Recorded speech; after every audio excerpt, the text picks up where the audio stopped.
우리의 아카이브에서 빌리 그레이엄 클래식. 이제 오늘 밤 저와 함께 누가복음 19장을 펴주시기 바랍니다. 19장에서 예수님께서 여리고를 지나가시는 장면이 나옵니다. 이때 한 맹인이 소리질러 다윗의 자손 예수여 나를 불쌍히 여기소서라고 외쳤고 예수님께서 그를 만지시니 그가 치유되었습니다. 그리고 이제 예수님께서는 여리고 한복판을 지나가시는 중이고 동시에 또 다른 사건이 발생합니다. 예수께서 들어가 여리고를 지나가실 때 세리장 삭개오라 이름하는 사람도 있었습니다. 그는 부자였고 예수님이 어떤 분인지 보고자 하였으나 군중 때문에 볼 수가 없었습니다. 이는 군중의 압박감을 뜻하는 것이지 언론을 뜻하는 것은 아닙니다. 그가 키가 작기 때문이었습니다. 그래서 그는 앞서 달려가 시커모어 나무에 올라가 보았습니다. 그가 그 길로 지나가실 터이셨기 때문에 예수께서 그곳에 이르렀을 때 위를 쳐다보시고 그를 보시며 말씀하시기를 삭개오야 서둘러 내려오라. 오늘은 내가 네 집에 머물려고 한다 하셨다. 그러자 그는 서둘러 내려와서 기쁘게 그를 영접하였다. 사람들이 그것을 보고 다 중얼거리며 말하기를 그가 죄인인 사람과 함께 손님으로 갔다 하였다. 그때 자커는 일어서서 주님께 말하였더라. 보시옵소서 주님. 내 재산의 절반을 가난한 사람들에게 주고 만약 누군가에게서 거짓 증언으로 받은 것이 있다면 네 배로 갚겠습니다. 예수께서 그에게 이르시되 오늘 이 집에 구원이 임하였으니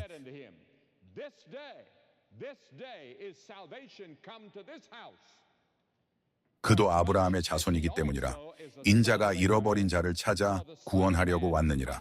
인자가 잃어버린 것을 찾고 구원하려고 왔느니라.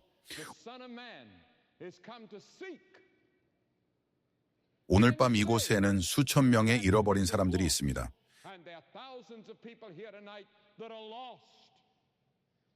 당신은 부모님으로부터 많이 잃어버린 것이 아니라 친구들로부터 잃어버린 것이 아니라 하나님에게서 잃어버린 것이며 당신은 하나님과 분리되었습니다. 예수께서는 당신을 찾으러 오셨고 삭개오를 찾으셨습니다. 예수께서 여리고를 지나가실 때의 이야기를 해드리겠습니다. 이제 보십시오. 삭개오는 세리였고 로마를 위해 일하는 세금 징수원이었습니다. 그는 부유했으며 경멸받았으며 사회적 왕따였습니다.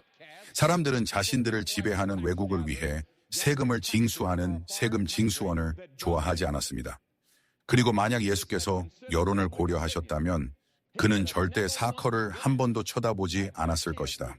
그러나 예수님은 결코 여론을 고려하지 않으셨으며 성경은 모든 경우에 예수님이 스스로 명성을 얻지 않으셨다고 말한다.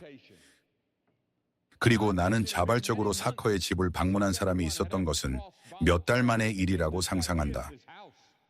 위대한 부자로서의 삶이었지만 외로운 사람이었고 그는 미움받는 사람이었으며 마을의 거의 모든 사람에게서 피했던 사람이었다.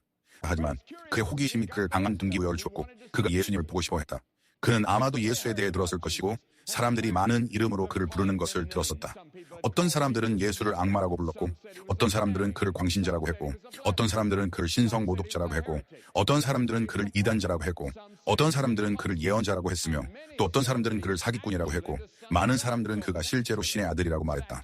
그래서 자연스럽게 삭개오는 예수를 보는데 엄청난 호기심을 가졌다. 하지만 당신은 예수님을 만나기 위해 몇 가지 장애물이 있었다는 것을 알게 됩니다. 예수님께 가는 길에는 많은 군중들이 있었고 그는 작은 체구의 사람이었기 때문에 그 군중들 사이를 뚫고 나가기가 매우 어려웠습니다. 그리고 그는 키가 작았습니다. 그는 정말 작은 사람이었습니다. 군중 사이를 뚫고 나가는 것은 거의 불가능에 가까웠습니다. 모두가 예수님 가까이 가고 싶어 했기 때문입니다.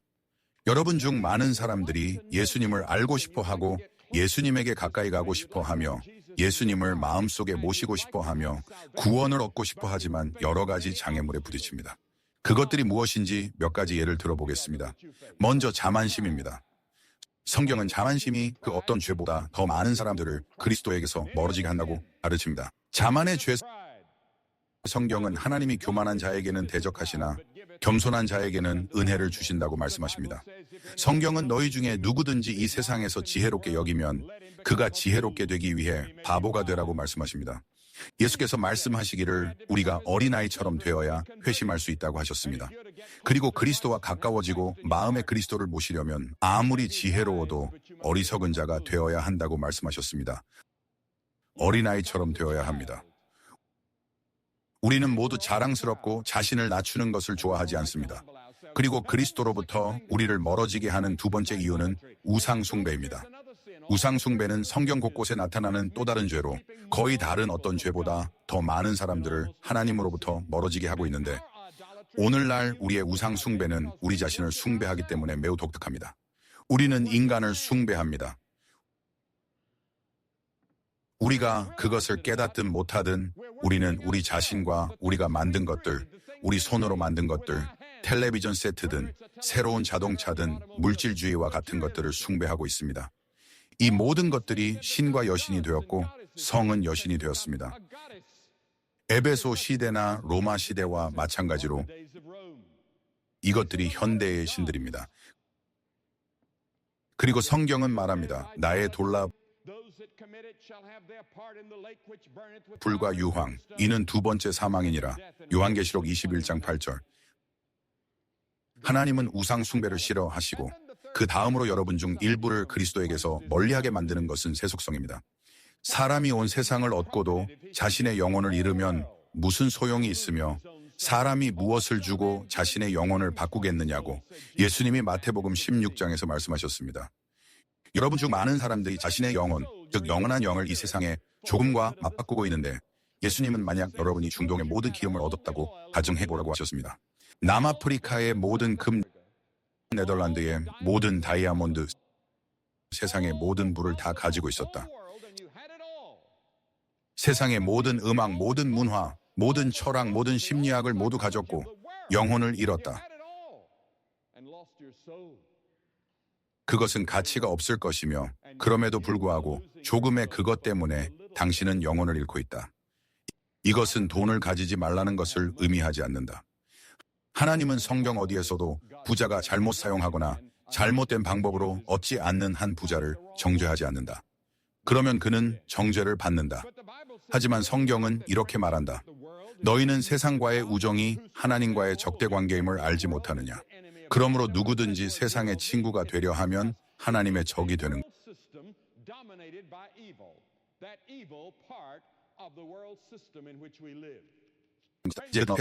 그것은 홈사, 그것은 해시든 세리점 의하다. 우리가 알고 있는 세리점 하고 그의 우정이 하나님과의 적대관계임을 의미한다. 그리고 하나님 이렇게 말씀하시다. 그 가운데서 나오고 너희는 또 이더라 주의 말씀이야. 그 부정거에 순대지 마라. 신약 성경에서 세속적이라는 것은 사람들이 그들의 사회적 환경과 맺고 있는 관계를 의미했다. 우리는 이제 아마도 세상의 악에서 분리되어야 한다. 몇 달 전에 어떤 생물학적 이유로 하늘과 주약 시리코들 TV에서 들었어요. 그들은 살아있는 환경을 떠나 죽음의 환경으로 갖고 죽었다.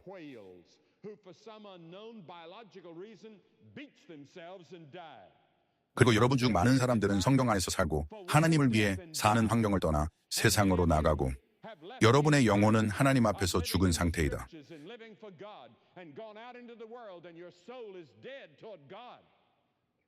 그것은 스칸디나비아의 레밍과 같다. 그들은 무리를 지어 어떤 알 수 없는 이유로 바다로 걸어가서 죽는다. 당신은 의도적으로 자신의 영적 죽음을 초래하며 세상의 악을 따라감으로써 자신의 영원한 죽음을 촉진합니다. 그리고 당신 주변의 세상이 당신을 자신의 틀에 가두고 그것이 예수 그리스도께 나아가는데 장애물이 됩니다. 왜냐하면 성경은 세상의 잘못된 것들, 즉 정욕, 탐욕, 증오, 편견을 포기해야 한다고 말하고 있기 때문입니다.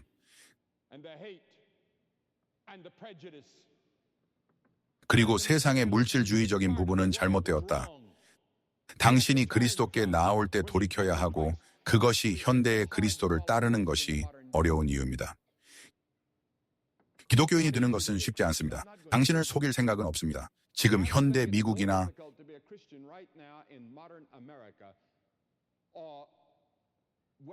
현대 서구 세계에서 기독교인이 되는 것이 세계 다른 어느 지역에서보다 더 어려울 것 같습니다. 여러분이 콩그리스도인이 되려면 동양이나 세계의 일부 지역에서 정말로 그리스도를 위해 서야 하며 고난을 겪어야 합니다. 하지만 고난도 없고 물리적인 박해도 없는 나라에서는 그냥 따라가는 것이 꽤 쉽습니다.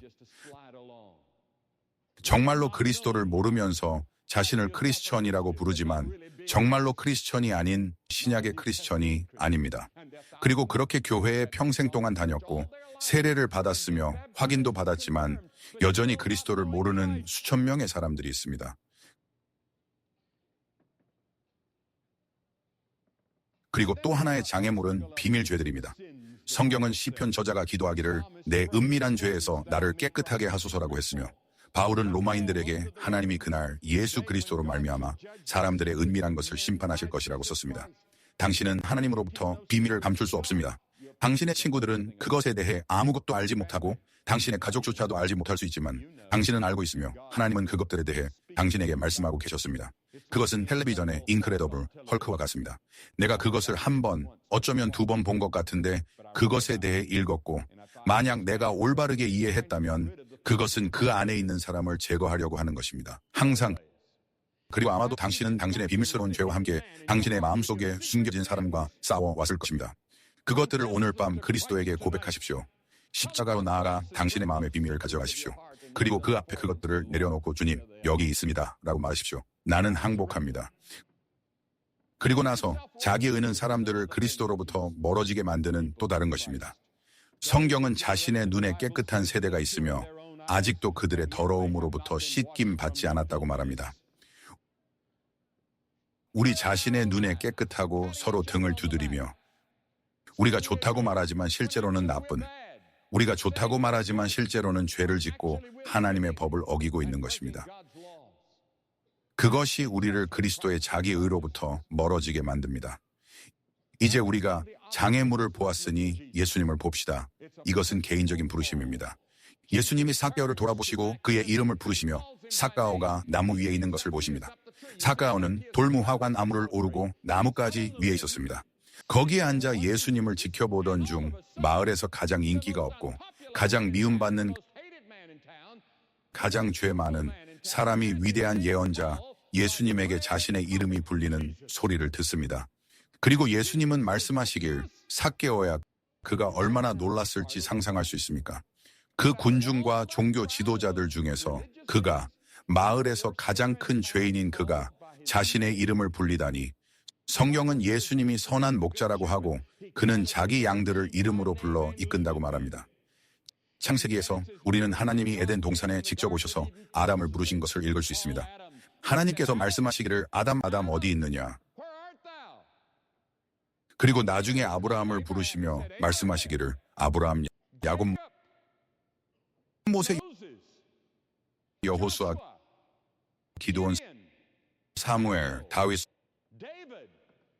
솔로몬 그는 그들 모두를 이름으로 부르셨습니다. 이사야, 예레미야, 에스겔, 다니엘 그들을 이름으로 부르셨습니다. 그리고 주 예수 그리스도가 오셨을 때에도 제자들을 이름으로 부르셨습니다. 그는 해변으로 내려가서 시몬 베드로를 불렀습니다. 안드레, 야고보, 요한 그리고 세관에서 다른 사람, 즉 세리마트처럼 또 한 명이 있었습니다.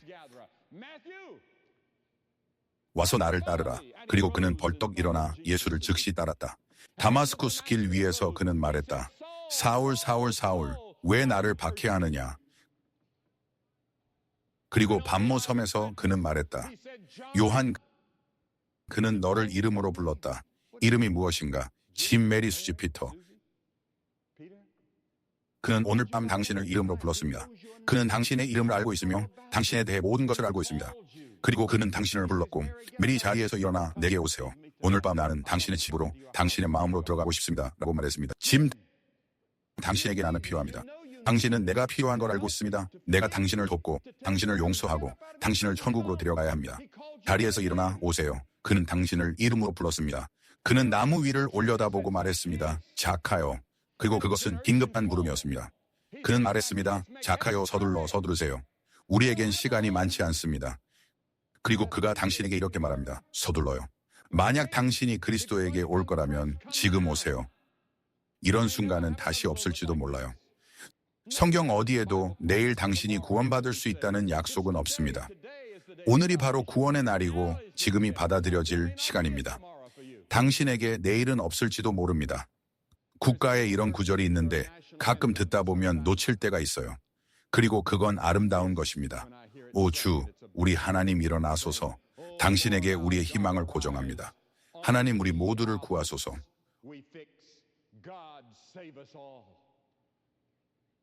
오늘 밤 그것이 당신을 위한 나의 기도입니다. 하나님은 우리 모두를 구원하소서. 그리고 그것이 오늘 잃어버린 자를 찾고 구원하러 오신 우리 주 예수님의 목적입니다. 그는 당신의 이름을 부르며 긴급하게 부르고 있고 삭가오가 서두른 것을 보면 그 부름은 성공적이었습니다. 그는 나무에서 내려오기를 기다리지 않고 뛰어내렸습니다. 그리고 지난 세기의 전도자 D.L. 무디는 삭개오가 나무가지에서 땅으로 변화되었다고 말했습니다. 그리고 저는 그게 사실이라고 생각합니다. 부자 청년 지도자는 예수님께 왔습니다. 그는 예수님 앞에 엎드렸습니다. 그는 예수님께 달려가고 있었고 예수님께 가기 위해 서둘렀고 예수님께 갔지만 그 대가를 치르지 못했습니다. 그리고 그는 잃었습니다. 예수님께서 그를 사랑하시고 예수님께서 그에게 말씀하시며 귀한 시간을 주었음에도 불구하고 그 젊은이는 결코 예수님께 오지 않았습니다. 그러나 큰 죄인인 삭가오가 예수님께 왔고 예수님은 삭가오의 집에 가셨고 제 생각에 예수님께서 아마 마태를 데리고 가셨다라고 생각합니다. 그리고 나는 마태와 삭개오가 밤늦게까지 대화를 나눴을 것이라고 예상했다. 그리고 마태는 그에게 자신의 경험에 대해 이야기했다. 어떻게 그도 세리였고 죄인이었으며 예수께서 그의 이름을 불러주셨는지에 대해 그리고 그에게 나를 따르라고 말씀하셨다고 했다. 그리고 마태는 바로 그때 일어나 그를 따랐고 단 한순간도 후회하지 않았다고 말했다. 그는 내 삶을 바꾸셨고 내게 확신을 주셨고 내 가족에게 축복을 주셨고 우리 가족을 함께 모으셨다. 오, 나는 그를 위해 죽겠다. 나는 내 삶을 그에게 바쳤다. 그리고 자카리아스는 그것을 들었고 나는 그날 밤 마태가 그에게 말했다고 상상합니다. 자카리아스, 당신이 그리스도께로 온다면, 예수께로 온다면 당신은 몇 가지 보상을 해야 할 것입니다. 당신의 삶의 방식을 완전히 바꿔야 할 것입니다. 그리고 예수 그리스도에 대한 당신의 충성을 공개적으로 선언해야 할 것입니다. 우리는 세상에 있으나 세상에 속하지 않아야 합니다. 우리는 두 세상에 살고 있습니다. 이 세상에 살지만 또한 다른 세상인 천국의 시민이기도 합니다. 그리고 우리의 첫 번째 충성은 항상 천국에 있습니다.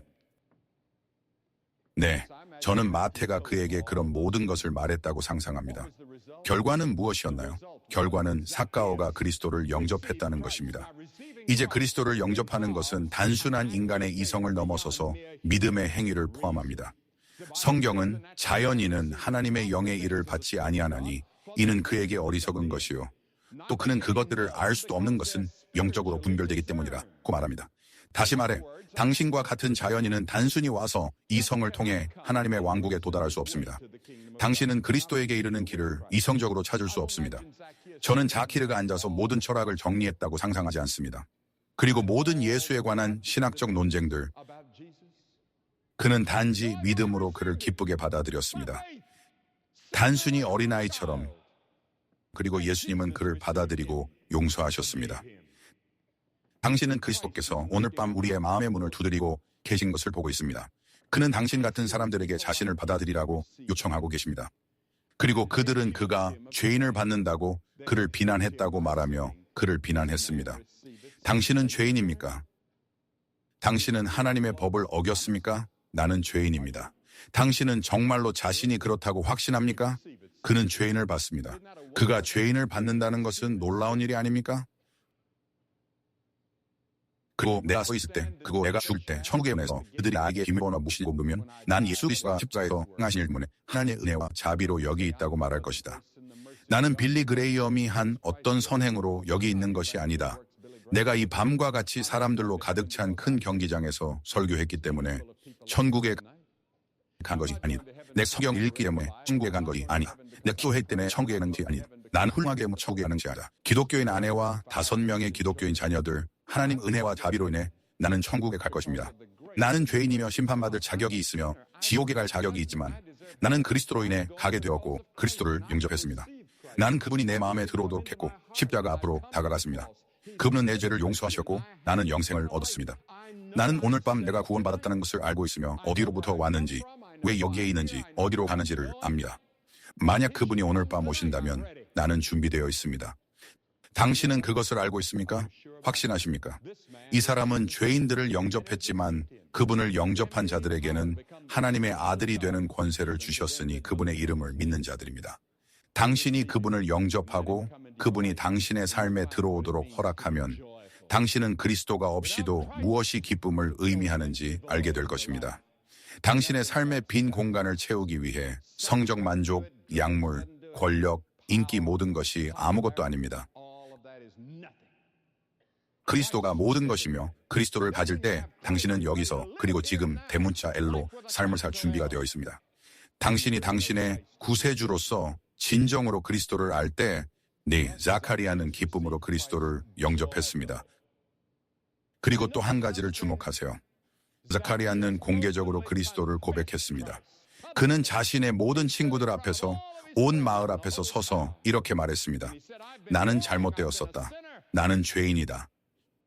필요하다면 내가 한 모든 것을 되돌릴 준비가 되어 있다. 어떤 것이든 필요하다면 지금부터 나는 예수 그리스도를 따르겠습니다. 그는 나의 주님이시고 나의 구세주이십니다. 그는 이 여리고 마을에서 나를 찾고 구하시려 오셨습니다. 그는 당신을 찾고 구원하기 위한 20자군의 형태로 헬리팩스에 왔으며 그는 당신의 이름을 부르며 시간이 이르되 주도가 왔다. 왜 한국면 아들 피는 아버지 믿다고 합니다. 아들을 공개적으로 고백하는 자는 아버지도 함께 모신다고 성경은 또한 말합니다. 또한 성경은 누구든지 예수를 하나님의 아들이라고 고백하는 자는 하나님 안에 거하며 그는 하나님 안에 거하사라고 말합니다. 예수님은 너희가 사람들 앞에서 나를 부인하면 공개적으로 나를 부인하면 이라고 말씀하셨습니다.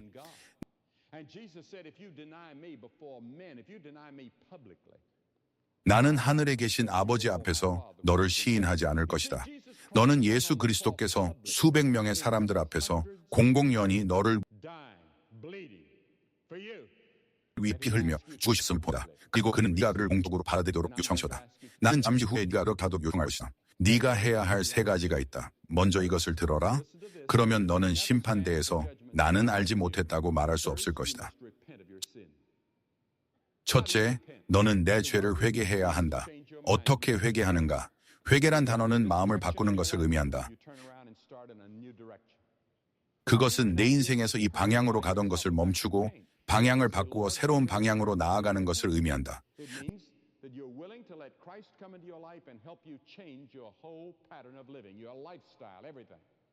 는 상에 보시다. 새로운 선할 수 없다. 내가 항하도록 와서 Now that word faith may cause you to stumble. It means that you commit, that you surrender your total life to Jesus Christ. You're not trusting any other God. You're not trusting any other religion. You're not trusting anything but Jesus Christ and Him alone to save you. That's faith, total commitment to Christ. And then thirdly, you're willing to follow Him. You're willing to be His disciple. Now, the word disciple means learner or discipline. It means discipline, learning. You're following Him, growing in the grace and knowledge of Christ by studying the Bible, by prayer, by witnessing, by attendance at church. You say, well, Billy, you know, most of those things I'm already doing. But do you really know Christ? Are you sure of it? If you're not sure, if you're not certain that Christ is in your heart tonight and that your sin is forgiven, He's calling you by name, He sees you, and He says, make haste and come. I'm going to ask you to get up out of your seat right now, hundreds of you from everywhere, as we've seen every night. Get up out of your seat and come and stand in front and say, by coming, I want to come to the cross by faith tonight, and I want my sins forgiven. I want to know that I have eternal life. I want to know I'm going to heaven. You get up and come right now, quickly, and stand here. If you're with friends or relatives, they'll wait. And after you've come, I'm going to say a word to you and have a prayer with you.